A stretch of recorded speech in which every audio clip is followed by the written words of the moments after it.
വളരെ പ്രധാനപ്പെട്ട ഒരു വാർത്ത ഇപ്പോൾ എത്തുന്നു. കെ ജെ ഷൈൻ ടീച്ചർക്കെതിരായ അപവാദ പ്രചരണത്തിൽ കെ എം ഷാജഹാനെ കോടതി ജാമ്യത്തിൽ വിട്ടു എന്ന വാർത്തയാണ് ഇപ്പോൾ നമ്മുടെ മുൻപിലേക്ക് വരുന്നത്. എറണാകുളം CJM കോടതിയാണ് ജാമ്യത്തിൽ വിട്ടത്. കർശന ഉപാധികളോടെയാണ് ജാമ്യം എന്നാണ് ഇപ്പോൾ മനസ്സിലാക്കാൻ കഴിയുന്നത്. വിവരങ്ങളുമായി അർച്ചന കൊച്ചിയിൽ നിന്ന് ചേർന്നു. അർച്ചന, കർശന ഉപാധികളോടെ കെ എം ഷാജഹാനെ ജാമ്യത്തിൽ വിട്ടു എന്നാണ് ഇപ്പോൾ മനസ്സിലാക്കുന്നത്. എന്തൊക്കെയാണ് ഈ ഉപാധികൾ? ജാമ്യം അനുവദിച്ചുകൊണ്ട് കോടതി വിലയിരുത്തിയ കാര്യങ്ങൾ എന്തൊക്കെയാണ്? മനു സൂചിപ്പിച്ചതുപോലെ തന്നെ കർശന ഉപാധികളോടെയാണ് ഇപ്പോൾ കെ എം ഷാജഹാന് ജാമ്യം അനുവദിച്ചിരിക്കുന്നത്. സമാന കുറ്റകൃത്യം ആവർത്തിക്കരുത്, 25,000 രൂപയുടെ ബോണ്ട് തുടങ്ങിയ കർശന ഉപാധികളോടെയാണ് ഇപ്പോൾ ജാമ്യം അനുവദിച്ചത്. നേരത്തെ തന്നെ ഇത്തരത്തിൽ ഒരു വീഡിയോ ഇട്ടതിനു ശേഷം വീണ്ടും ഈ കുറ്റകൃത്യം ആവർത്തിക്കുകയായിരുന്നു. തുടർന്നാണ് ഷൈൻ ടീച്ചർ വീണ്ടും പരാതി നൽകിയത്.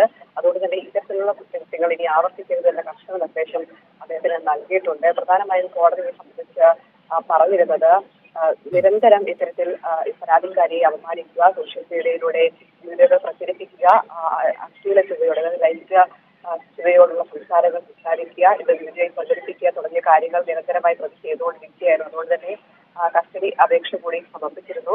എന്നാൽ നിലവിൽ ഇപ്പോൾ ജാമ്യം നൽകിയിരിക്കുകയാണ്. കോടതി പ്രധാനമായും സംബന്ധിച്ച് പറഞ്ഞിട്ടുള്ളത് എന്തായാലും സമാനമായ കുറ്റകൃത്യം ഇനി ആവർത്തിക്കരുതെന്നാണ് പ്രധാനപ്പെട്ട ഉപാധിയായി പറഞ്ഞിരിക്കുന്നത്. മാത്രമല്ല നേരത്തെ തന്നെ ഇത്തരത്തിലൊരു കുറ്റകൃത്യം ആവർത്തിക്കുന്നു, വീണ്ടും അത് കോടതി ചോദ്യം ചെയ്ത് വിട്ടതിന് ശേഷം പിന്നീട് വീണ്ടും സമാനമായ രീതിയിൽ ഇത്തരം ഒരു വീഡിയോ ചെയ്യുന്നു. തുടർന്നാണ് ഷൈൻ ടീച്ചർ വീണ്ടും പരാതി കൊടുക്കുകയും ഇന്നലെ കസ്റ്റഡിയിലെടുത്ത് ചോദ്യം ചെയ്ത ശേഷം അറസ്റ്റ് ചെയ്യപ്പെടുകയും ചെയ്തു. എന്തായാലും ജാമ്യമില്ല വകുപ്പുകൾ പ്രകാരമാണ് അദ്ദേഹത്തിനെതിരെ കേസ് അടക്കമെടുത്തത്. സ്ത്രീത്വത്തെ അപമാനിക്കൽ തുടങ്ങി ആഴ്ച പ്രകാരമുള്ള വകുപ്പുകൾ പ്രകാരമാണ് കേസ് എടുക്കുകയും ചെയ്തിരിക്കുന്നത്. എന്തായാലും ഇപ്പോൾ കർശന ഉപാധികളോടെ എറണാകുളം CJM കോടതിയാണ് എം ഷാജഹാന് ഈ അപവാദ പ്രചരണങ്ങൾക്ക് ജാമ്യം അനുവദിച്ചത്. ശരി, അർച്ചന കൊച്ചിയിൽ നിന്ന് വിവരങ്ങൾ നൽകിയത്. കെ എം ഷാജഹാന് ജാമ്യം, കർശന ഉപാധികളോടെയാണ് ജാമ്യം അനുവദിച്ചത്.